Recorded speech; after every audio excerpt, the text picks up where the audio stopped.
thank everyone for tuning in this morning. On the program today is American guitarist, bassist of the legendary rock band Blue Oyster Cult. I welcome in Joe Bouchard. Joe, honored to have you on the program. Yeah, great to be here. Joe, you come from a family of musicians, 5 brothers who played music, and for you, it began by playing the trumpet and piano. Is that how it started? Yeah. Piano was first, and then I hated it, and so I dropped it. But I said, okay, I'll take up trumpet instead, and that was even hard. So, but I've gotten back into trumpet, and I love playing the piano, and piano is like about half of what I do, and guitar a lot. So anyway, I just love being a multi-instrumentalist and playing as many things as I can. I just have fun with it. Now, Joe, when you got your hands on the guitar, some of your early influences were guitarists from the British invasion, correct? People like Roger Glover of Deep Purple. Yes. And Paul McCartney, right? Yes, definitely. What was it about, especially Glover, that appealed to you? Oh, I just love his the way he makes Deep Purple sound so solid. Every time he plays with a pick like I do. But he knows that, say, in the classic Deep Purple, that Ritchie Blackmore is the star. But he supports that sort of like, I can make this guy even sound better. And he's just done very well. And he's a great guy, too. I've got to meet him a few times, and he's fantastic. Now, you spent 16 years as the bass player of Blue Oyster Cult. The summer of 1970, a pivotal year for you in your career. If you could talk a little bit about that. I know you received a frantic call in the middle of the night from your brother, yes. Albert. Yeah, talk about that and that experience. What happened? Yes, I was in a boarding house on Martha's Vineyard, and the woman came up at 3:00 in the morning and woke me up. Says, "It's your brother. He's on the phone." So I picked up the phone. He says, "Hey, we need a bass player. We're going to go play with Led Zeppelin. We're going to be the opening act for Led Zeppelin." I say, "Oh, man, that's great. I'm in, count me in." So as soon as my summer job was done, I headed to Long Island and joined what became Blue Oyster Cult. It was, although the Led Zeppelin tour never happened. It just fell apart. It's one of those things. So, but we stuck it out and worked hard and went out on the road and did a lot of recording and demos and wrote songs. It was an incredible creative team. The writing team was really great with Blue Oyster Cult. We certainly had a high ideals about what we wanted to do. Now, the band that your brother was playing, it was called Soft White Underbelly? Correct. Now, so that name, it changed to Blue Oyster Cult. Is that what happened? Yes. Well, it was 1970, and the Soft White Underbelly was kind of tied to the music of the 60s. The jam bands and the Grateful Deads and the Quicksilver Messenger Service and those kind of bands, the California bands. And when I joined the band, I think our manager, Sandy, really felt that we needed to do something that was a little more forward thinking rather than, trying to do what had already been done. So we were ready to, change the name, get a newer, more contemporary name. Of course, Blue Oyster Cult is pretty crazy for a name if you think about it. But, bands' names are all kinds of, happen for different reasons. And but the people at our record label, Columbia Records, really liked the name. And I guess it served us well because it's still being talked about 50 years later. Unbelievable. Yeah, no doubt about it. And by 1972, Blue Oyster Cult was voted the best new band in America. Yes, I believe so. We don't get a lot of awards and stuff, and we've never been nominated for a Grammy, but I guess that's a good thing, because we've always been an outsiders band. And although, it's just keeps rolling along, the legend. Yes, it's a strange legend, but it happened. No, it definitely happened. And another important year for the band was 72, because that was when the first release of your first major album it was called Eponymous. Yeah, well, it was called Blue Oyster Cult, eponymous, because it sort of established where we were going with it. Kind of strange looking cover, if you can picture it in your mind, and there was no pictures of the band, so we wanted to be kind of strange, like Pink Floyd was the sort of odd group at the time. And I think that served us well. Eventually, we started adding pictures and but it was a slow process of sort of building the mystique of the band. And first album, one of my favorites. I loved being in the studio recording that album. And we went out on tour. We toured with Alice Cooper and Black Sabbath and Uriah Heep and all the bands of the day, Aerosmith, Rush. The Byrds, right? Even Byrds, the Byrds. Byrds, the first tour was the Byrds. Amazing. The iteration of the Byrds with the Roger McGuinn, and we loved the Byrds. And And that first major album was released by Columbia Records, a big label. Yes. But now prior to that, you were signed by Elektra, but that only lasted a few days, no? Well, no, it was about couple, maybe 2 years, but they never put out an album. There was always kind of production problems, and the company thought they could. Elektra had the Doors, so they thought that Soft White Underbelly could be the East Coast version of the Doors, but for different reasons, the albums never came out. And I was in college at the time. I was just studying music in college, and I every week I'd go down to the record store to try to find the Soft White Underbelly album, but it never happened. So when I got in the band, the next thing you know, they dropped us.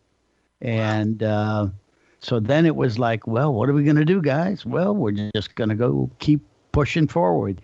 And about a year after, in 71, we auditioned for Clive Davis at Columbia Records. And he liked us and signed us. And it was a slow build with our record sales. They probably wouldn't do that kind of thing today. I have no idea what those big labels are doing today. It's just not our kind of music. But they stuck with us for quite a few years until we had a hit in 1976. So it was a good four years or so before we had a hit that hit the charts really good, and that was "Don't Fear the Reaper." Absolutely. Now, Say no more. Yeah, no, absolutely. Now, when you auditioned for Clive, you said Clive Davis. How is that? What happened there? Now, that was one of the strangest things. We had all our equipment in one of the conference rooms at the CBS building, at the Big Black Rock on 52nd Street, and so we'd been rehearsing, and we brought all our equipment to this conference room, and then there were like 6 chairs at the far end of the room, and they had no tables in there, and we would just set up all our equipment. We played as loud and as fast as we could, and we think, they're never going to like this, And surprisingly, he said, yeah, let's sign them. So, whoa. So they loved it. They loved it. I don't know. They must have said, this is, it's a strange thing because Columbia wanted to have Led Zeppelin, but Led Zeppelin signed with Atlantic. So I always thought that Clive was kind of burned, that he lost one of the biggest hard rock groups. And that's why he signed us and Aerosmith and Cheap Trick and groups like that, because he really wanted to get into what was happening, which was the basic rock of the 70s. And we were just in the right place at the right time, for sure, you know. And you mentioned by 72, you were traveling more, you were getting notoriety. And 74, Secret Treaties was released. Yes. Talk a little bit about Secret Treaties. How did that compare with the your first major album? Secret Treaties was great because we did it at Columbia Studios in New York. And it was a famous studio called the Church, Studio C, which was the Church. And they did all the symphonies in there, and jazz albums were recorded there. And, you know, so it was this huge room. So we really worked to get a big sound on our record. And the songwriting was really good on that. One of our all-time classics, Astronomy, is on that album, but the whole album sort of hangs together really nice. And it just sold more records, and we were back out on tour, and things were just getting better and better. Man, then by 76, big year because Don't Fear the Reaper came out, a pop iconic classic. And I want to ask you about Don't Fear the Reaper. When you first listened to the demo of that song, what was your first reaction to that demo? I said, this is our hit. This is our hit. I knew, we had some really good material, but nothing that sort of reached deep, I think, into the listener. And Reaper had that ability. I was totally convinced that it was going to be a hit. I never thought it would be the iconic song that it is today, the more cowbell song and everything that it has become. But I was certain that we were going to get some really good interest with this, and it was going to push our career forward. And it did. They put it out in the spring, I think, and it didn't really become a hit until October. But, it was kind of like Halloween was coming on, and these radio stations all over the country started playing it, and they made it a hit, was radio. It started in Spokane, and then it went to California. Oh, and then Chicago went on it. Man, when Chicago went on it, the whole country went on it, So, and it was exciting. The shows started selling out. There were girls at the show. I bet there was a lot of girls at the show. I mean, you guys were mega stars, big rock stars. It was an incredible ride from 76 to 82. We had a Reaper, but also we had a song called Godzilla, which did very well. And then in the 80s, we had Burning for You, which is a classic. So we avoided the term one-hit wonder pretty well. Thank you, Lord. We're talking with the legendary Joe Bouchard of Blue Oyster Cult. Talk about now, what was your reaction to that Saturday Night Live sketch, More Cowbells? Did you find that funny? What was your reaction to that? I know it got a lot of exposure. Yeah, no, I missed the first time it happened, but I saw the rerun of it, and I couldn't believe it. Like, wow, And Horatio Sands played me, the bass player. Horatio Sands. He had the same moves. He must have seen a video or seen me in person. He had the same. I'd bob my head like that, just the way. That's the way I played the bass, and he did that in the skit. And I'm thinking, yeah, I was heavy, but I was never that fat. But it's very funny, and Christopher Walken, and the back and forth with that, and Will Ferrell, awesome. And what? See, the '90s was not that great for Blue Oyster Cult. It kind of, the whole thing kind of slowed down a little bit. And that came out in 2000, which is how many years now? 20-some years? Yeah, 20-something. And all of a sudden, a whole new generation found out about Blue Oyster Cult. You know how styles change all the time. So that was like a big boost to our popularity and our catalog. And the catalog started selling, and then it just got, the song has been used in like 60 different movies and TV shows. It's just endless. And we could have never even dreamed of that back when we recorded it. It was a good song. It was gonna impress. It was beautifully mixed. We were at the record plant in New York City, recording there, where John Lennon and Jimi Hendrix worked in that same studio. So the vibe was there, and we hooked on it somehow.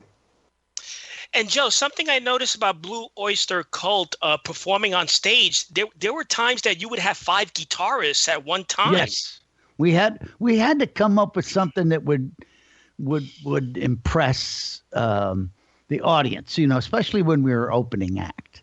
When you're opening act, they're not here to see you. They're up to see the headliner. So usually we sort of develop this, that at the end, if the opening act is just sort of okay, but at the end they just bam, they hit him hard, And so my brother would jump off the drums, put on a guitar, and we'd have 5 guitars just wailing. This incredible big sound, on the front of the stage, And then we go back. He'd go back to the drums, and we'd like wrap up the show. So we had this big, powerful ending to our set, which was basically our opening act set, and it worked really well. Really worked well. Now, what made you decide to part away from the band? Well, it was in the 80s, and I just felt like it was time for a change. I had a lot of reasons why I wanted to leave. My brother had left a couple of years before that. It was a complicated issue. But I wanted to leave at least where I felt I was on a high note with the band. And I wanted to do other things. I wanted to play other instruments other than bass. It seemed like I was just, I had really worked on my bass technique, but I felt there's other stuff out there that I wanted to do. So, in the last 30 years or so, I've had some incredible experiences that I wouldn't have had if I had stayed, with Blue Oyster Cult. So I went to Iraq. I played with a lot of special guests in different situations. I've done 7 solo albums. Wow. Yeah. I mean, plus albums with other bands. This is band Blue Coop with Dennis Dunaway from Alice Cooper, one of my best friends, and my brother. And I had a band, the X Brothers, and just different bands and different situations. I get to play jazz if I want to, So, yeah, it's been a great ride since then. So I think I made the right decision, and I'm just thankful that our catalog, Columbia catalog, still is very, very popular. So. Yeah, so it seems like you have more freedom to do what you want, and Right. you're self-produced, right? Yes. You're self-produced. Yeah, pretty much with my own stuff. I like calling all the shots. I love being in a band and being a team player, but there's certain times that you just want to do it your way. Right, and you got the exposure. You have the name, so why not? Yeah. All right, so looking at your website, you have a new release, Strange Legends, and Yes. we have a little mix we put together. I want to play Great. now. We can chat about it. Mm-hmm. Let's hear Joe Bouchard. Okay.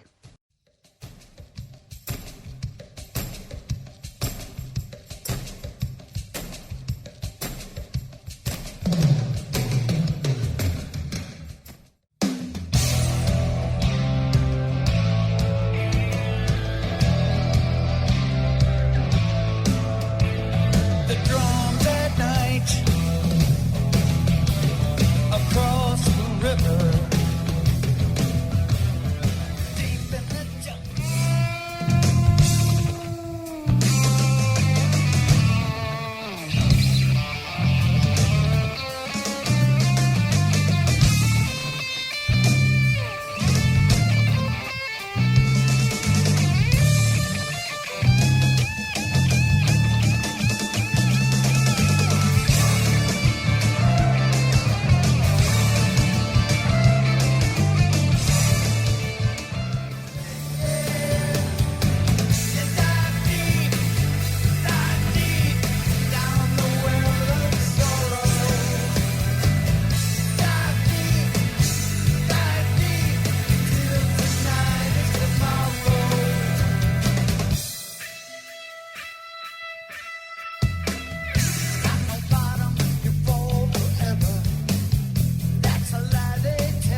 might tell this tale.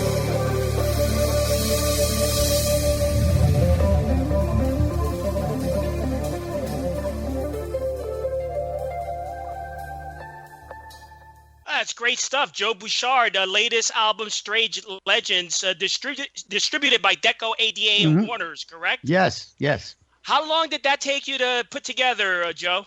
Maybe about 2 years. You know, I didn't work. I was working on another project at the same time, so maybe about 2 years, and a lot of new stuff, a lot of like really fresh stuff. That I really enjoy. That there's an instrumental in there where it's kind of a solo kind of thing. I was getting into my Jeff Beck vibe and put the trumpets on that, and they sound like elephants stampeding. There's so many spark. I had a big smile on my face while I was listening to all of that stuff. So great job putting together that medley. Yeah. So for the audience listening and they want to purchase the album, where can they go? Go to Deco Entertainment, and they have a website. You can go to my website, which is joebouchard.com, and there's a link right on the first page that takes you to how to get the CD. And Joe, I have a couple of minutes left. I want to ask you, since you're such an expert at playing the instrument, tell me what qualities it takes to be a great drummer. Good timing, just a good pulse. Drumming is so important to rock music. You got to have. The band, you have a great drummer, you can have a great band. Look at Ringo. Ringo he wasn't too fancy, but boy, did he came up with the big hits. Same with Charlie Watts, and the Wrecking Crew, and my brother Albert. He is the probably the most creative drummer I have ever worked with. This album has Mickey Curry, who plays with Bryan Adams, and also plays Hall & Oates and Cher and the Cult, and tremendous drummer. And he happens to be one of my neighbors up here in Connecticut. So that was fun working with Mickey on this album. Now, you're going to be touring soon? Well, we just about ready to book our first gig. Oh, I cool. can't really say because the contract isn't signed yet. But July 31st, we may be in your state. Wow. I can't in Connecticut, but we're still working on it. Nice. And for the audience listening that wants to purchase merchandise from you, they can also log on to the website, correct? Yes. Go right to the website. There's links to all the stuff, and got some great stuff. I want to put in a plug for my brother's solo album. We started a record label this year.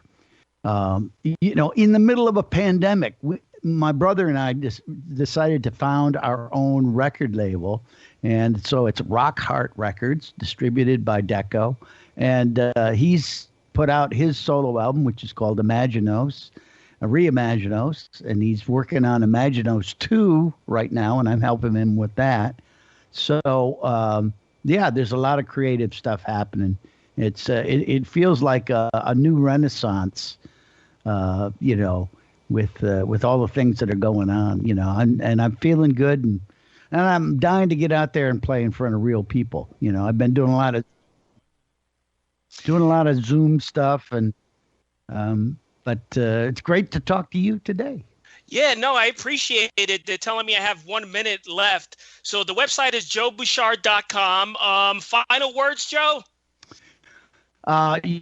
Thanks for having me on the show today. I hope to see people out there. Please come to my website. Check out my videos. There's a ton of videos. I have over 400 videos on my YouTube channel, and doing even more of that stuff coming up. So I'm excited. Just started working on my 7th solo album too. So, well, great job, Joe. Good.